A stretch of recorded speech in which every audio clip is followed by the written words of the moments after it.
প্রিয় ইউনিয়ন নেতৃবৃন্দ, আজকে আমরা বৃহত্তর ফরিদপুরের 5টি জেলা এখানে একত্রিত হয়েছি। 20 বছর আগের তারেক রহমান, দেশের এ প্রান্ত থেকে ও প্রান্তে ছুটে চলা, শেকড় থেকে শিখরে, বিএনপির তৃণমূল থেকে কেন্দ্র, তারেক রহমান যেন অদৃশ্য সেতু বন্ধনের কারিগর। এই ইউনিয়ন পর্যায়ের নেতৃবৃন্দদেরকে সাথে নিয়েই শহীদ রাষ্ট্রপতি জিয়াউর রহমান 1979 সালে বাংলাদেশে বহুদলীয় গণতন্ত্রের সূচনা করেন। 2 দশক আগে তারেক রহমানের রাজনৈতিক দর্শনের অনুকরণীয় দৃষ্টান্ত হল এই ইউনিয়ন পর্যায়ের প্রতিনিধি সম্মেলন। আমি মনে করি আমার ইউনিয়ন পর্যায়ের সকল নেতৃবৃন্দ হচ্ছেন বহুদলীয় গণতন্ত্রের অতন্দ্র প্রহরী। কাজেই আজকে সমগ্র বাংলাদেশে নজর রাখতে হবে, চোখ কান খোলা রাখতে হবে, যেন কেউ শহীদ জিয়া সূচিত বহুদলীয় গণতন্ত্র যেটা সূচনা করেছিলেন, শুরু করেছিলেন শহীদ জিয়া, সেই গণতন্ত্র নস্যাৎ করতে না পারে।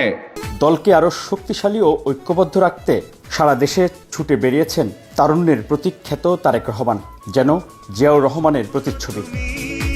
নেতৃবৃন্দ, সকল কিছু কিন্তু ব্রিজ, রাস্তা, কালভার্ট করেই কিন্তু সকল মানুষের মন জয় করা সবসময় যায় না।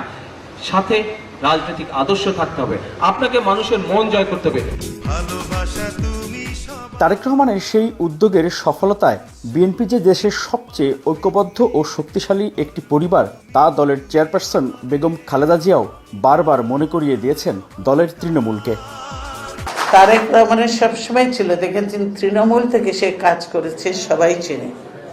তারেক রহমান সবসময় চেয়েছে পিতার এটা ফলো করে সেইভাবে বাপের যে অসমাপ্ত কাজগুলিকে সমাপ্ত করার জন্য সেইভাবে তিনি কাজটা শুরু করেছিল। সেই জন্য তো তারেক রহমানের পিছনে লাগলো। একের নির্বাচনে সে কিন্তু কাজ করেছে, আমি তো অন্য কাজে ব্যস্তই করেছি। সে মোটামুটি ভাবে সে অর্গানাইজ করেছে, বিধায় আপনারা দেখেছেন যে বিএনপি 2/3 পেয়েছি আমরা জনগণের সঙ্গে। তার সম্পর্ক ছিল সবসময় এই দেশের মাটি, এই দেশের মানুষগুলির সঙ্গে, সাধারণ মানুষের সঙ্গে তার সম্পর্ক ছিল, এবং সেটা সে সেখানে বসেও এখনো ফিল করে। 20 বছর আগে তারেক রহমানের যেই রাজনৈতিক ভাবনা, দেশের উন্নয়নে তার যে পরিকল্পনা, তা হয়তো তরুণ প্রজন্মের অনেকেই প্রথমবার শুনছেন। কেউ হয়তো বলবেন তারেক রহমানের রাজনৈতিক দর্শন ও দূরদর্শিতা আজকের বাস্তবতা। একজন ছাত্রের লেখাপড়া ধারাবাহিকতা বা কন্টিনিউশন যদি না থাকে, তার পক্ষে লেখাপড়া করা অথবা ভালো রেজাল্ট করা কি সম্ভব? সম্ভব নয়। বিএনপির তৃণমূল অর্থাৎ সেই প্রত্যন্ত গ্রাম পর্যায়ের নেতাদের কাছে ছুটে গিয়েছেন দলের এই শীর্ষ নেতা।